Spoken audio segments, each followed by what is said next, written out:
Күннің 9 баласы. Ертеде бір қойшы бала өмір сүріпті. Ол таң алдында шолпан жұлдызы туғанда қойын жайылымға айдап шығады екен. Күндердің күнінде жаз бойы шолпан жұлдызы көрінбей кетеді. Сол жазда жайылымға бірде ерте, бірде кеш алып шыққан малдың берекесі кетеді. Жаз өтіп, күз айлары басталса да, баланың аспандағы серігі көрінбейді. Ауыр бейнеттің рахатын көре алмаған бала шолпанды іздеп тауып, мән-жайды білуді ұйғарады. Басына осы ой келген сәтте баланың жауырыны ортасынан жарылып, арқасына қанат бітеді. Бала самғай ұшып, беймәлім аспан әлемінен досын іздеп шарлап кетеді. Ол жерден биігірек көтеріле бере, қою қара әлемге тап болады.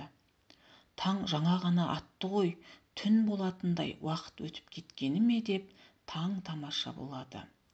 Баланы одан әрі таңдандыра түскісі келгендей, жұлдыздар мен күн бірдей көрініп тұрады. Бала күнге қарай ұша жөнеледі. Алып ұшып жеткен ол бірден, бұл жерді неге жарық қылмай тұрсыз деп сұрайды.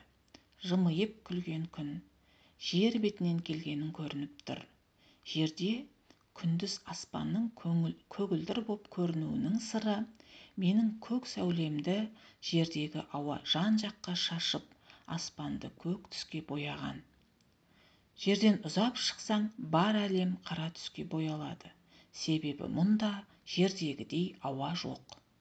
Бала өзін ертегі әлемінде жүргендей сезінді. Мынау алып күн аспан сырын жетік біледі деп ойлады да, шолпан досының қайда кеткенін біліп алғысы келді. Менің аспанда шолпан деген досым болған.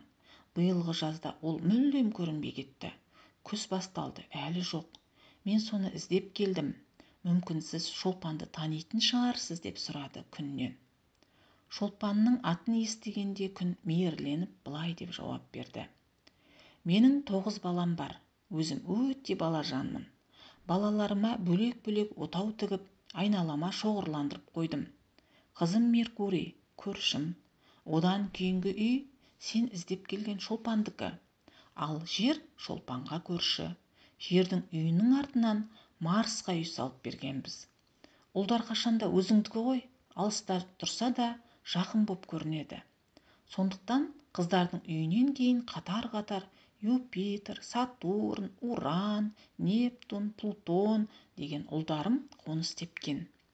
Астероид, метеороид, комета деген көршілерім бар. Комета деген құйрықты жұлдыз емес пе деп сұрады бала, бейне бір өз танысының атын естігендей қуанып. Иә, оны жердің тұрғындары солай атайтыны рас. Көршім комета кей кезде бізден аулақтанып кетіп, жер тұрғындарына көрінеді. Ұлым Юпитер жерге қарағанда 300 есе салмақты.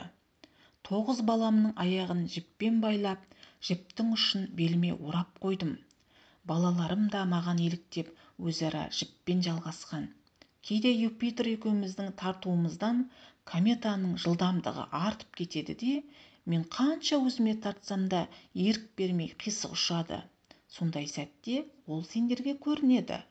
Ал кометаның барлығы құйрықты емес, көпшілігі құйрықсыз. Маған ең жақын кометалар ғана құйрықты. Оны жаңа сен жұлдыз деп атадың.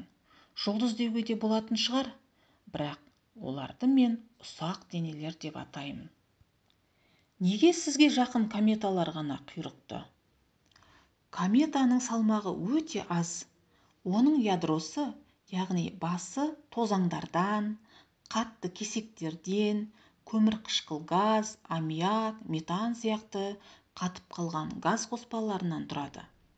Комета маған жақындағанда ядросы қызып, одан газ бен тозаң бөлінеді де, сыртқа қарай құйрық сияқты алау шығарады. Мен жерден бір рет түнде кометаны көргем. Ол жерден аспанға дейінгі аралықта созылып тұрды да, бірте-бірте алыстап көзден ғайып болды. Оны қайда кетті деп ойлайсың деп сұрады күн баладан. Білмеймін деп бала иығын қозғады. кометаларға метеорлар соқтықсады, немесе менің ыстығымнан ядросы ыдырап, бөлшектері өз орбитасының бойымен жайылып кетеді. Осылай комета қалдықтарынан метеорлар пайда болады. Күн сөзі барған сайын қызықтыра түскен бала, метеорлар туралы да айтып беріңізші деп қиылды. Метеорлық денелер жерге 100-120 шақырым қашықтықта жылтырап көрінеді, ал 80 шақырым биіктікте буға айналып кетеді. Олардың жарық сәулесінен темір, кальций, кремнийлердің ашық сызықтары көрінеді. Адамдар метеорлар сәулесі арқылы кометалар ядроларын зерттеген. Метеорлық денелердің салмағы миллиграмм шамалас, ал өлшемі миллиметрдей.